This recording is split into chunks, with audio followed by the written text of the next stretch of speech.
The news that Johnny Mitchell and his associates were going to restore and open the Balinese Room in Galveston hit the entertainment and theater-going world like a bolt of lightning. Exciting lightning. Showbiz lightning. No gambling. Of course not. While it's owned by an important oil figure like Johnny. Johnny has always been a paradox. Yes, brilliant and enthusiastic, impulsive and creative. He's a mixture of a good businessman and a Ziegfeldian impresario.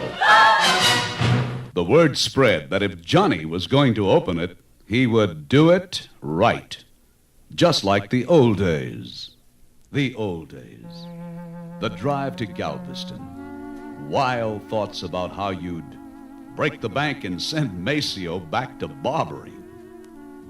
You hit the beach drive and the whitecaps turn into beautiful waves, booming an ocean symphony as they dashed against the rocks of Galveston Beach.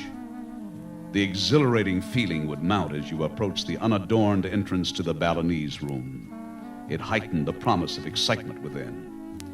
Then there was the long walk along the bamboo corridor out over the water, with glimpses of moonlight on the waves outside, faint notes of a name band mingling with the sound of the surf.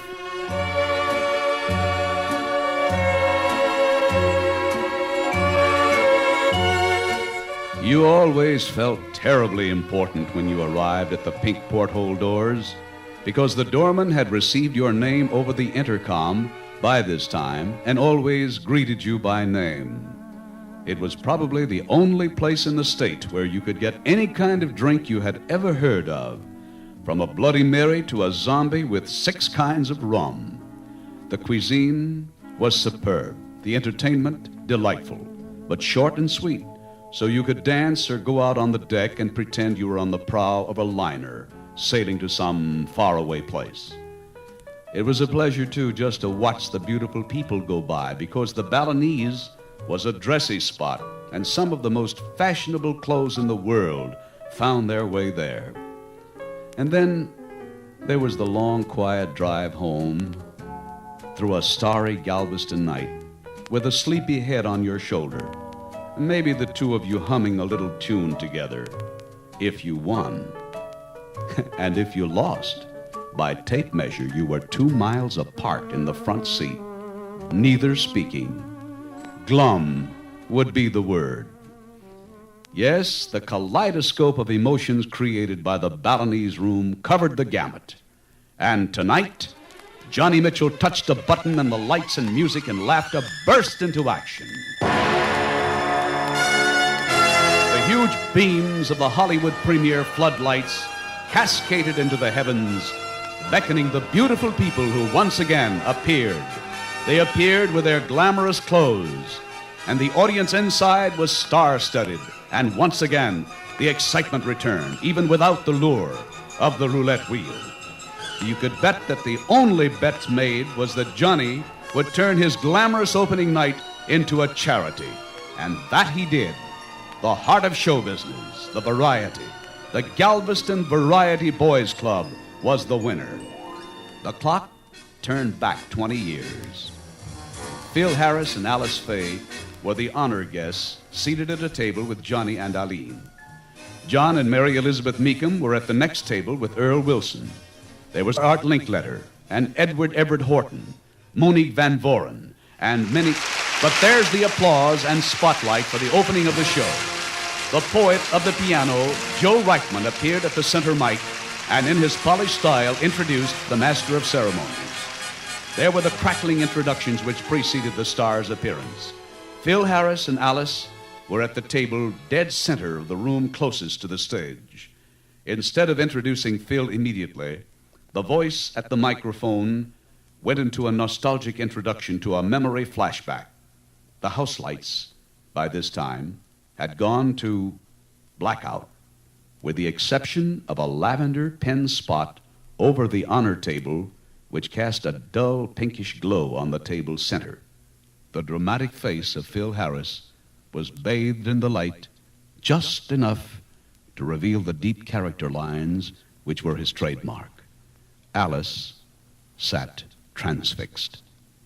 The light on the MC began to close in and narrow until it enveloped just his face and hands at the microphone. He tapped the sides of the microphone softly with both index fingers and said, "In addition to Phil, so many great Balinese Room performers have talked into this microphone. Now let's let the microphone talk back for just a few moments." The spotlight narrowed down until it pinpointed just the shining microphone. Phil's face, almost a silhouette, grew taut. It was so quiet, you could almost hear yourself breathe. And in the blackout, the voice spoke. "Galveston, where the ships of the world find a port of paradise. Galveston, nestled close to the Gulf of Mexico, where the legendary Jean Lafitte played on the silver sands of the Treasure Isle. Tonight, we salute the return of a favorite adopted son, Phil Harris, to the romantic island of Galveston, at the world-famous Balinese Room, which stands on an ocean pier as a beacon to pleasure-loving people from all over the world." But you know something? It wasn't always the Balinese Room. There was an era in 1927 when it was the Hollywood Dinner Club, which helped form the stars that hung on the doors of names like Guy Lombardo, Ben Burney, Ray Noble, Phil Harris. All of them greeted by a curly-haired, one-time barber who went on to become the intimate of some of the greatest celebrities of our times. The lights dimmed on the Hollywood Dinner Club, and then the excitement and glamour switched to the seashore. The grotto became the Sui Ren, and the Sui Ren became the Balinese Room. The Balinese Room, the B Room, whose brilliant spotlight shone on the headliners, the big stars of show business, long before Las Vegas blossomed on the Nevada sands. This was the golden era of the big bands, the big sound, the big spenders, the big times. These were the times of the Four Pals: Sam Maceo, Seymour Weiss, Ralph Hitt, and Phil Harris. During the days of the traveling big-name bands, in addition to Burney, Lombardo, Noble, and Harris, there was a Mr. T.D. and a gal by the name of Marie.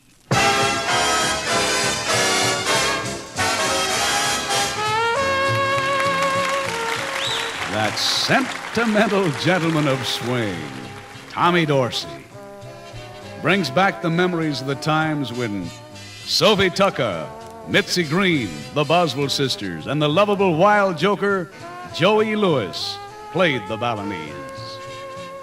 But you know, of all the stars who played the island, none became more beloved than did Phil Harris, especially to Sam Maceo.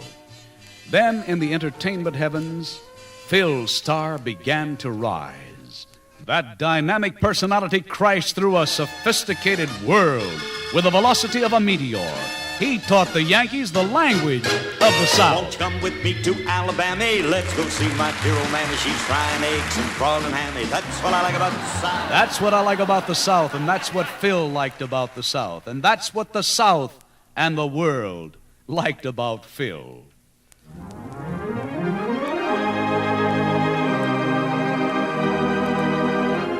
Radio and the movies. These were the big mediums of the entertainment world at that time.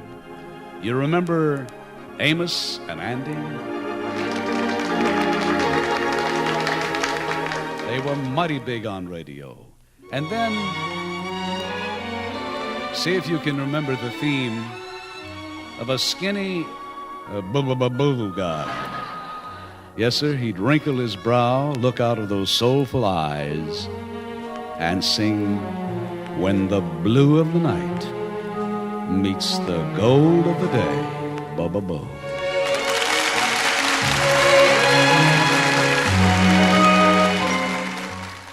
Now listen to this.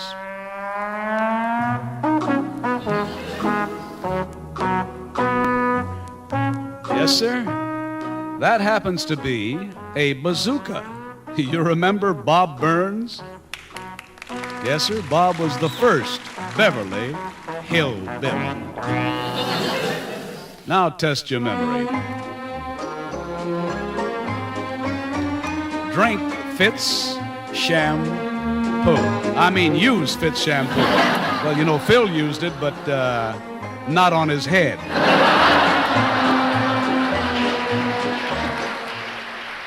Art Linkletter. Listen to this. That's your old theme, Who from Sally. Yes, sir, this opened your old Pillsbury house party. You've come a long way, Art, in show business, and tonight all of us salute you. Glad you're here, Arthur.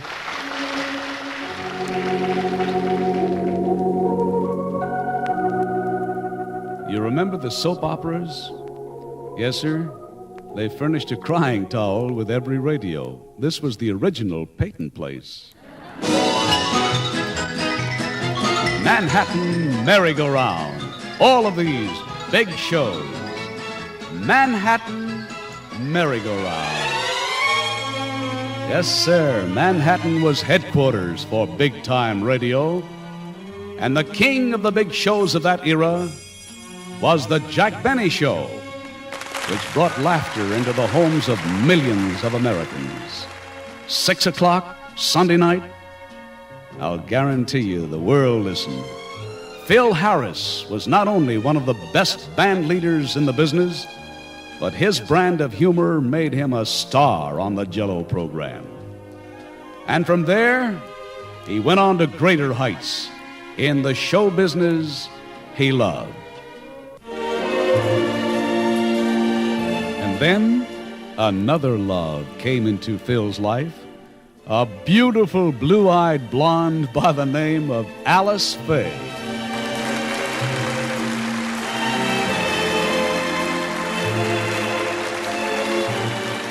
Sam Maceo helped fan this romance into a marriage.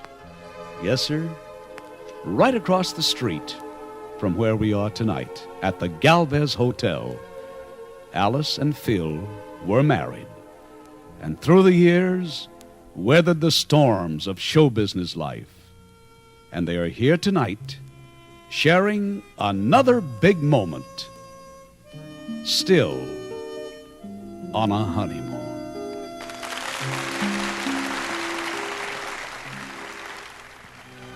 On a sunshiny morning in the spring of '47, an explosion rocked the mainland of Galveston County. Every Texan's heart and hand went out to help. Sam Maceo's was one of the first. He picked up a telephone and called Hollywood. The response was immediate. Stars like Phil Harris, Alice Faye, Jack Benny, Frank Sinatra, Georgie Burns and Gracie Allen, Phil Silvers, Gene Autry, and many others boarded Army bombers and flew for 3 benefits in Houston, New Orleans, and Galveston at the Balinese Room. A young unknown by the name of Jack Parr emceed those shows. 4 years later, Phil and Alice came back to Galveston to bid their last farewell to their dearest friend.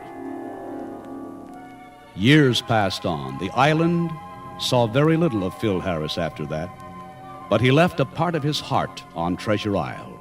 The Balinese was gone, and his friend was gone. But today, Phil came across that causeway to a beautiful new Balinese Room, built with the dreams of yesteryear and the promise of the tomorrows of a greater Galveston. The gorgeous Balinese, built by Johnny Mitchell, Galveston's greatest ambassador to the world, and his associates, who believe in the future of the land of sandy beaches, beautiful resort hotels, happy families, all in this port of paradise, Galveston.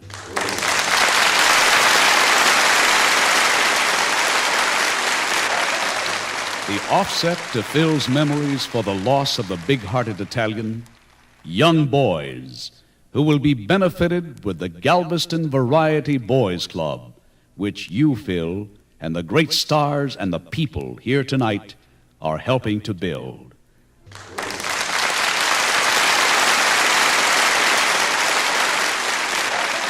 Phil Harris, showman, humanitarian. This is Fred Nahas speaking, and wishing for you and Alice all the happiness in the world, and hoping that the sands of Galveston will forever cling to your talented feet and hurry your return to your island, your honeymoon island, Galveston, a port of paradise.